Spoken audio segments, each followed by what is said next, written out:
할렐루야. 여러분 안녕하십니까?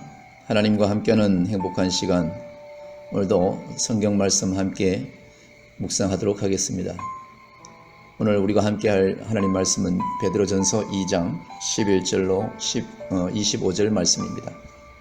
베드로전서 2장 11절로 25절 말씀. 사랑하는 자들아, 거류민과 나그네 같은 너희를 권하노니 영혼을 거슬러 싸우는 육체의 정욕을 제어하라. 너희가 이방인 중에서 행실을 선하게 가져 너희를 악행한다고 비방하는 자들로 하여금 너희 선한 일을 보고 오시는 날에 하나님께 영광을 돌리게 하려 함이라. 인간의 모든 제도를 주를 위하여 순종하되 혹은 위에 있는 왕이나 혹은 그가 악행하는 자를 징벌하고 선행하는 자를 표상하기 위하여 보낸 총독에게 하라. 곧 선행으로 어리석은 사람들의 무식한 말을 막으시는 것이라. 너희는 자유가 있으나 그 자유로 악을 가리는 데 쓰지 말고 오직 하나님의 종과 같이 하라. 뭇 사람을 공경하며 형제를 사랑하며 하나님을 두려워하며 왕을 존대하라. 사환들아, 범사에 두려워함으로 주인들에게 순종하되 선하고 관용하는 자들에게만 아니라 또한 까다로운 자들에게도 그리하라. 부당하게 고난을 받아도 하나님을 생각하므로 슬픔을 참으면 이는 아름다우나 죄가 있어 매를 맞고 참으면 무슨 칭찬이 있으리요. 그러나 선을 행함으로 고난을 받고 참으면 이는 하나님 앞에 아름다우니 이를 위하여 너희가 부르심을 받았으니 그리스도도 너희를 위하여 고난을 받으사 너희에게 본을 끼쳐 그 자취를 따라오게 하려 하셨느니라. 그는 죄를 범하지 아니하시고 그 입에 거짓도 없으시며 욕을 당하시되 맞대어 욕하지 아니하시고 고난을 당하시되 미혹하지 아니하시고 오직 공의로 심판하시는 이에게 부탁하시며 친히 나무에 달려 그 몸으로 우리 죄를 담당하셨으니 이는 우리로 죄에 대하여 죽고 의에 대하여 살게 하심이라. 그가 채찍 맞음으로 너희는 나음을 얻었나니 너희가 전에는 양과 같이 길을 잃었더니 이제는 너희 영혼의 목자와 감독 되신 이에게 돌아왔느니라. 아멘. 베드로가 편지를 쓰는 교회들은 교회를 둘러싸고 있는 사람들로부터 악을 행한다 하고 비방을 받았던 것으로 보이고 있습니다. 선과 악은 상대적이죠. 많은 신들을 섬기며 각종 엄난한 종교적 문화적 행사들이 일상적이던 로마의 통치 아래에 전혀 다른 이질적인 믿음과 생활 방식을 가지고 있었던 이 그리스도인들은 오해와 갈등에 시달렸을 것입니다. 오해와 갈등에 시달리고 비방을 받는 교회가 취해야 할 태도는 선을 행하는 것입니다. 누가 믿는 것이 진리인지 증명하는 가장 확실한 방법은 열매입니다. 바른 진리를 알고 믿는 사람은 선한 열매를 맺을 것입니다. 그러므로 베드로 사도는 나그네와 같이 이 세상을 살아가고 있는 소아시아의 교회들을 향해서 육체의 정욕을 거슬러 선을 행하라고 권면하고 있습니다. 복음을 의심하고 비방하던 사람들이 교회의 선한 행실을 보면서 결국 하나님께 영광을 돌리도록 하기 위해서 그렇습니다.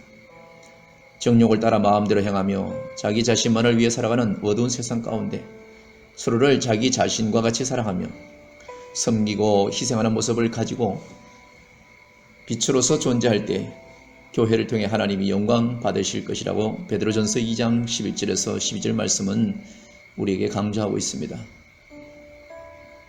베드로 사도는 이어서 선한 행실이 무엇인지 구체적으로 가르치고 있습니다.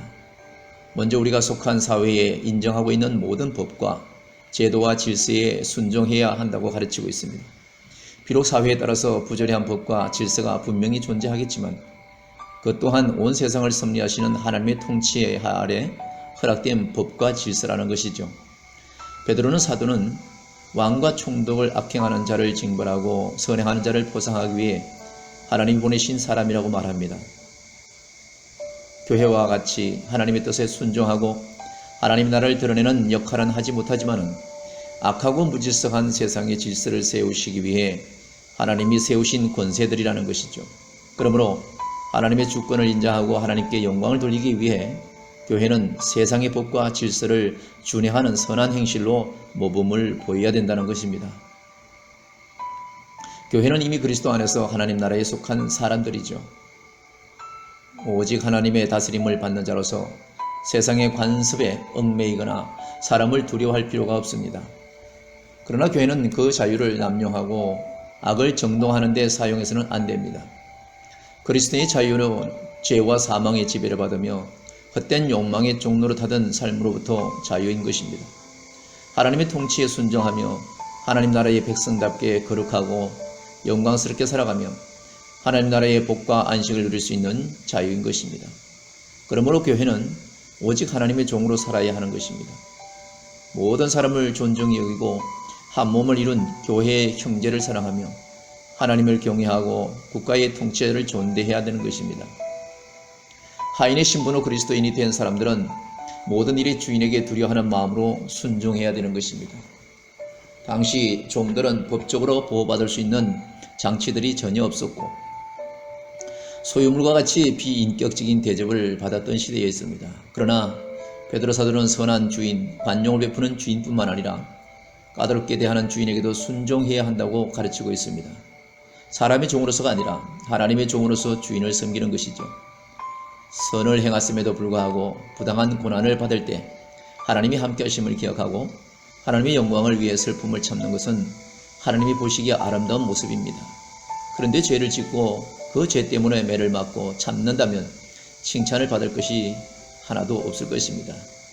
바로 예수님은 우리를 위해서 고난을 받으심으로 본을 보이셨고 교회는 그 예수님의 자취를 따라 살아가야 하는 것입니다.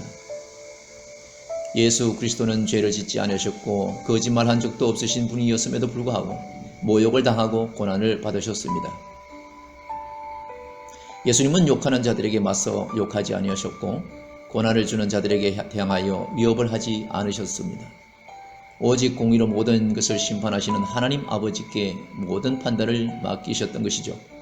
그리고 우리가 죄에 대해서는 죽은 자, 의에 대해서는 산 자가 되게 하시기 위해 우리의 죄를 대신 짊어지시고 친히 하나님의 저주를 받은 자들과 같이 나무에 달려 죽으셨던 것입니다.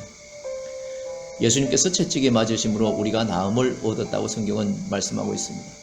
우리는 전에 양과 같이 길을 잃은 사람들이었지만은 이제 우리의 영혼의 목자와 감독이신 예수 그리스도가 계심으로 그를 따라감으로 인해서 그리스도께 돌아가게 되는 삶을 살아야 된다는 것입니다. 우리는 억울한 일을 잘 참지 못합니다.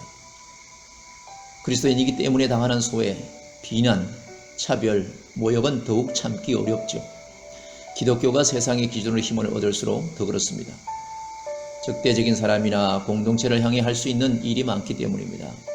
내가 하나님의 종이지 사람의 종인가?